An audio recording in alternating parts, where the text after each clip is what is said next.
Hey guys, this is James, the non-professional, back with another episode of Draw, and today we're drawing the crow. I honestly, I put all my effort into this one. I went all out, did everything I could to get this one right.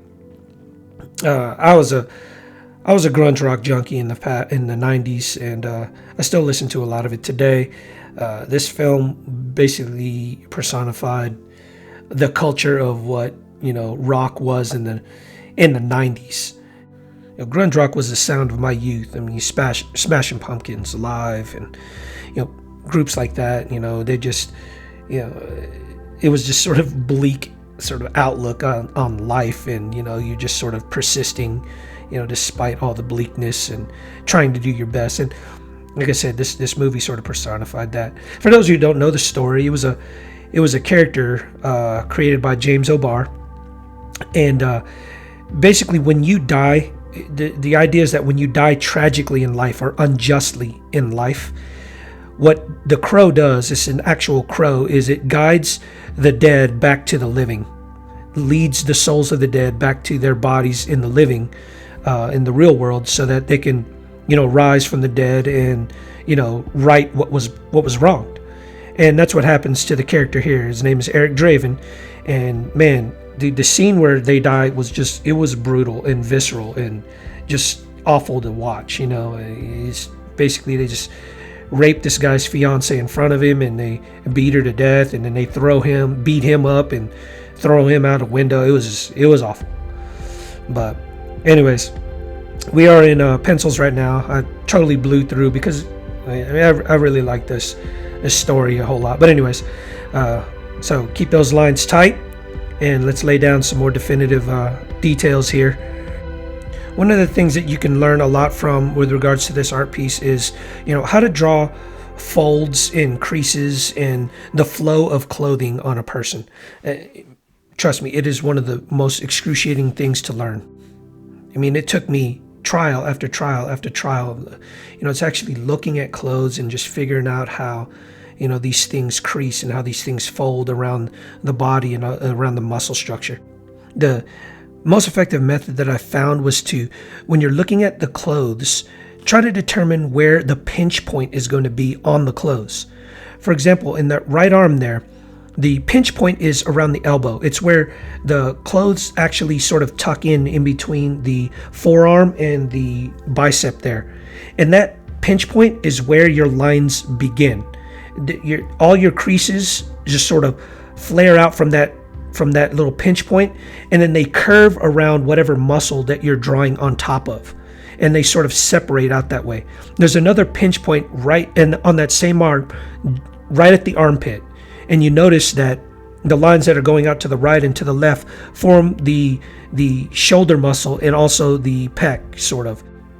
And sure, you're not, because he's wearing a trench coat, you're not actually going to see his muscles.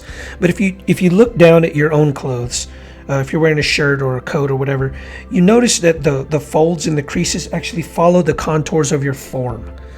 And even if you're not actually able to see your muscle, you can still see how your form just sort of flows, just because of the creases and the folds in your clothing. Now, there are lesser pinch points throughout the body. For example, if you look down at his crotch area, the pant leg, when the pant leg meets the pelvic area, it's a lesser pinch point. It's not as tight a pinch point or as acute a pinch point as you would have if you were, bending your arm like he is in both his right and his left arm. And because it's a lesser pinch point, it's a more, obtuse pinch point, you're going to have less creases. It's the difference between, having a piece of cloth, laying flat, and a piece of cloth, crushed together. The lesser the pinch point, the lesser lines that you're going to have there. And you notice his crotch area has a lot less lines coming out of those pinch points than his elbow. And down by his boot, you got pinch points all around the boot because his pants are sort of tucked into his boot, so you get a bunch of pinch points all around that area, and you get a bunch of lines coming out. And of course, as the lines flare out from there, I round off his calf muscle. And when you do things like rounding off the calf muscle with these lines, you'll notice that it gives a lot more dimension to the form. If you take a look at his right arm there, you see all those lines that sort of arc around his bicep area, those creases that are, coming out from that pinch point down by his elbow. It makes his arm look rounder and gives it a little bit more form.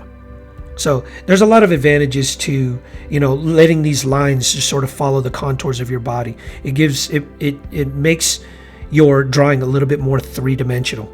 I do that with the ropes that are tied around his abs, and the ropes that are, just sort of, wound around his leg. I wanted that rounded shape of a leg, and so I just used those details to actually do that. But creases in clothes and folds in clothes by pinch points, they also help bring about the form in your figure a lot as well. So I used a lot of blackout method in this drawing. I mean, just a crap ton of blackout method because honestly, it looks better to have blackout instead of a lot of hatching. Because a lot of hatching looks very busy, and when you use blackout method to draw the darker areas of a figure or an art piece, you get a lot of space in between. Even though it's black, there's still a lot of space in between the details.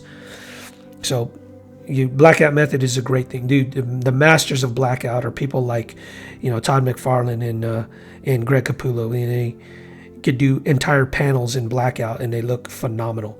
I remember there's one scene where it was just a setting shot where he showed it was like coming around the corner of an alley, and you got this trash can in the foreground, a couple mice or rats sitting on top of the trash can, and then of course the city in the background.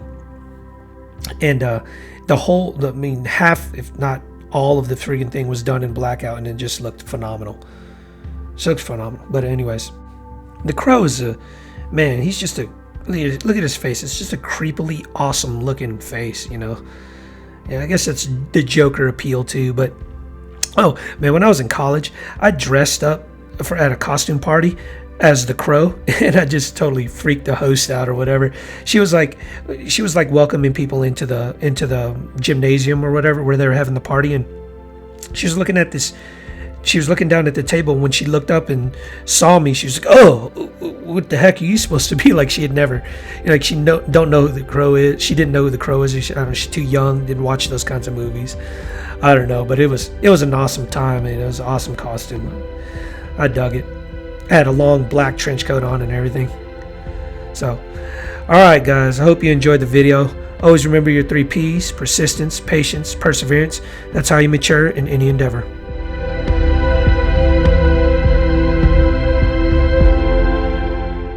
Hey guys, if you like my content, please like or comment below.